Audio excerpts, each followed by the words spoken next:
Hello, welcome back to the Druid Homestead. One of the things I've noticed off and on that whenever I'm constantly working on the farm or feeding animals or feeding taking care of the garden and so forth, is that we're always having 5-gallon buckets that are always having the handles break on them. You know, the little pieces of plastic that you see here. You know, these little things that kind of come in the bucket all whenever you get them. They work for a little while, but with the weight of the water carrying them around, I mean, they always end up breaking in half and everything. And then you end up trying to carry a 5-gallon bucket like this, and it hurts your hand. I mean, when you get older like me, I mean, little things like that kind of bug you. All right. And I've tried a couple different things. For instance, this was a pool noodle that I put on here and wrapped duct tape around it and everything. But as you can see, it kind of worked into the foam and ended up just making it almost just as bad and hurt more actually.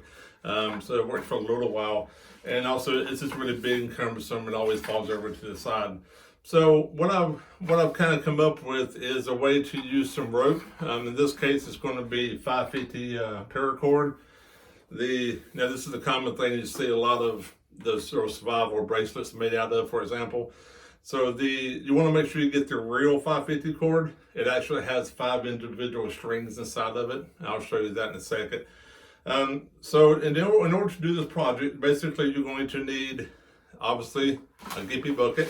All right, one that's kind of messed up like this one. You're going to need about 5 feet of 550 paracord. You could use a larger rope. For example, I mean, if you really want to, you could do something kind of crazy like this. This is an old bungee cord, actually, or any kind of a rope. But I would not go any smaller than the 550 paracord. I mean, the 550 paracord, as you can tell, I mean, it's not very big to begin with. But it will make the size about 3 times larger. It'll end up being pretty close to about the size this little piece of plastic was on here. And in addition to the bucket, the cordage, you will need something like a lighter or a match to melt the ends, because this stuff will fray and come apart, and also something to cut it with. All right, so you don't really need a lot of things to do this, and a little bit of time. I mean, it's going to take a little time depending on how much experience you have with working with cordage. I've been teaching survival skills since the 1990s, and I was really kind of been tossing this idea around for a while, and I sat down for a couple hours and tried some different knots, and it came up with what I feel like is pretty good. It's kind of close to the braiding in a way, but not quite like braiding. It's this combination of several different knots. We're not going to get all technical into that. So I'm getting my knife ready here, and I'll go ahead and get a lighter. I got my kit here too. I'm going to have that ready. All right, so we're going to first get rid of this little thing that I tried before with the foam. So you don't want to do that. That was a waste of time on that whole experiment there.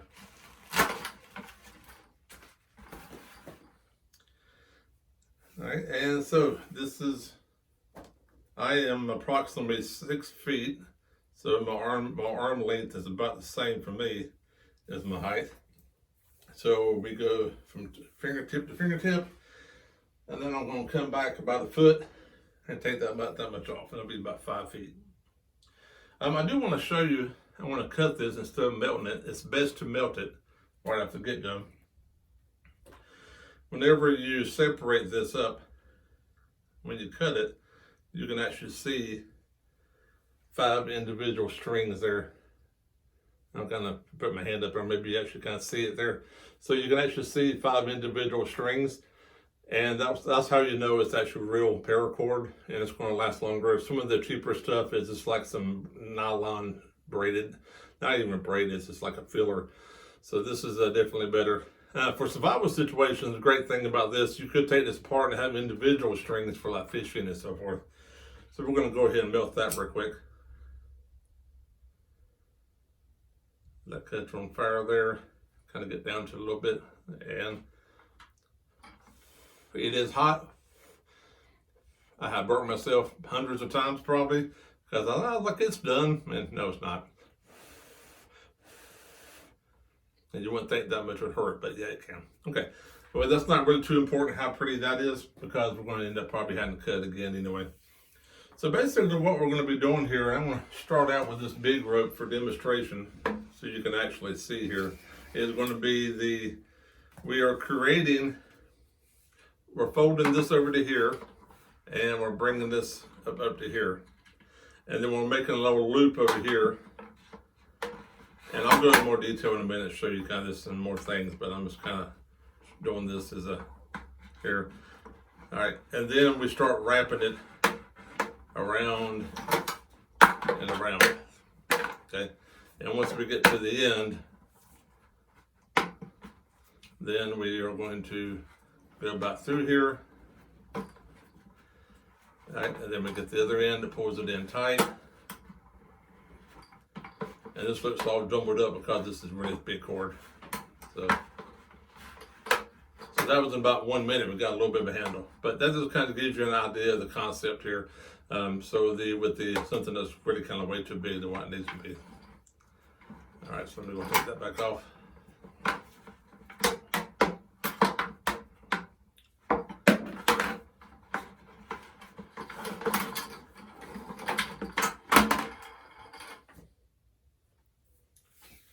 All right, so I got a 5 foot of cord here, and we got the short end over here to the end here.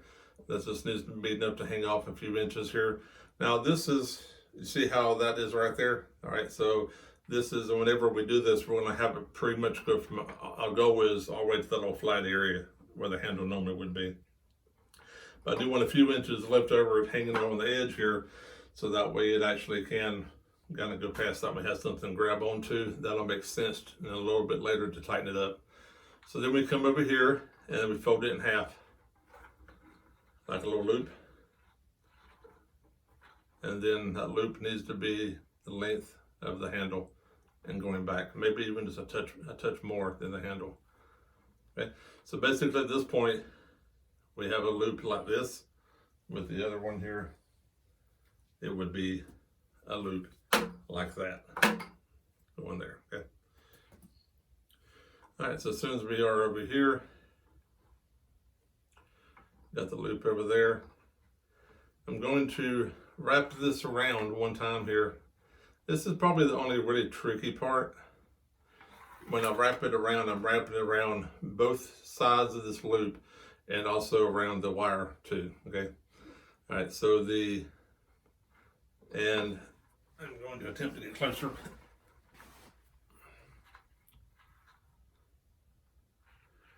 Whenever I wrap it around, let's go ahead and undo that. All right, we got that part there. All right, I'll wrap it around. Now we just don't need to start wrapping and wrapping and keep on wrapping. We are doing that in a second, but we need to kind of make a little area here to kind of go through. This will kind of lock it in there to get us a good kind of a starting point. Make sure that loop is still big enough there. All right, then once we got that, then we can go ahead and get started. Instead of going in the direction that it wants us to go there, I kind of like doing it backwards and the opposite. And I'll wrap it a couple of times and give you a close-up of what we're doing here. And when you wrap it, you want it pretty snug.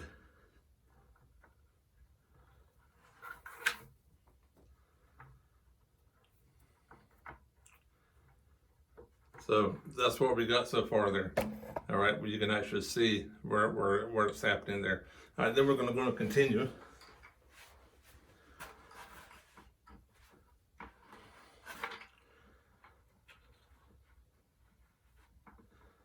We'll keep on wrapping it, pulling it tight every time, making sure the length is still right there. And I should have got a little short on me. There we go. As long as you cut the 5 foot of rope that we did at the beginning, that should be enough. Now, if you have a longer handle or you want the handle longer than the width of your hand, you may want to do 6 foot, and that will give you more room to wrap it also. Once again, as we go through, kind of pulling it tight, Make sure it stays tight all the way back here. Now, as we're getting closer to the end, if we just stop and try to tie this off or something in some simple way or melt it, it could unravel. So, and also it's not super tight. So the good thing about this loop that we did at the beginning is it actually created a locking mechanism, and the locking mechanism is contained inside of the handle. I get a little satisfaction from these kind of knots at the end, because when it all comes together, like, wow, that was cool. I made something that has moving parts, and all it was rope. Nothing fancy at all. We probably could have got by with about 4.5 feet on this. All right, when I get close to the end, we need to leave just enough to get it through one more time. All right, so we're kind of looped all the way to the end here. That way you can see it there. And then we're going to loop it through there, one time there, like that. Okay, so let's loop it through the little loop that was on the very end, kind of like an eye and needle. Pull that snug. All right, now this, we're down here, the end that's down here. If you don't have enough, it's going to be difficult. You may have to get a pair of pliers. But this, what happens when we pull this, it pulls the other end. You see this kind of moving in? It's sucking that into the rope. If it's a really thin rope, it actually go into the handle, and it even, as we pull it more and more, it gets tighter and tighter. And we kind of pull each one of these against each other. Okay, good. All right. So I'm just going to center that up a little bit. That was actually really difficult to move on the handle. That's good. All right, so then we have this. Now we need to get rid of those ends. And when you use your lighter, have your knife handy nearby.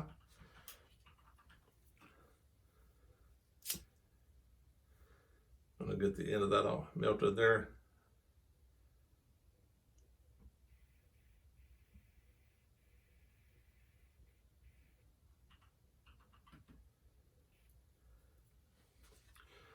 Let's kind of squish that in there a little bit. And just mainly just want it to, if I squish that in some, it gets a little flatter. So that way it's not going to pull back in. Same thing on the other end.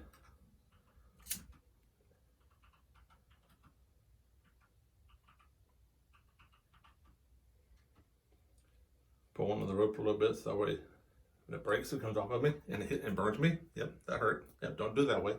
I didn't have my finger in the wrong spot. I have a permanent black mark. Oh yeah, and also I'm setting my bucket on fire. All right, well that knot is definitely good and melted. Touch it with a knife a little bit. It kind of squishes it. You don't want any sharp areas there. If you do get a sharp area, you can always go back with a knife. Now wear the lighter again. All right, good. All right, there we have it. So now we have the handle on the bucket. Now, to me, that's a comfortable size, but if you had something maybe a little bit bigger, that'd be even more comfortable. You just don't want to get too big or anything. It does have a little bit of movement, but it doesn't really spread apart much. I mean, it got a little bit sideways motion there, but when you're grabbing this, it's always going to kind of stay at the top. So to me, that's a good fix there without having to spend a lot of money. Or I'm sure there's fancy things you can buy or something, or buy another bucket for that matter. But at least this is something, if you have some rope, you can make another handle. If you want something that it won't move apart any, you can see it move apart a little bit. You could go over with the lighter here and kind of run across it a little bit, and then get your knife and kind of squish it flat, and that would kind of melt it together a little bit. But I think this would be fine for my uses here. All right, so I hope you found this useful, and that way you can repurpose the bucket and not have to go spend more money to buy more buckets, and have more comfortable experience working on your homestead and your garden and everything. All right, thanks for watching. Bye.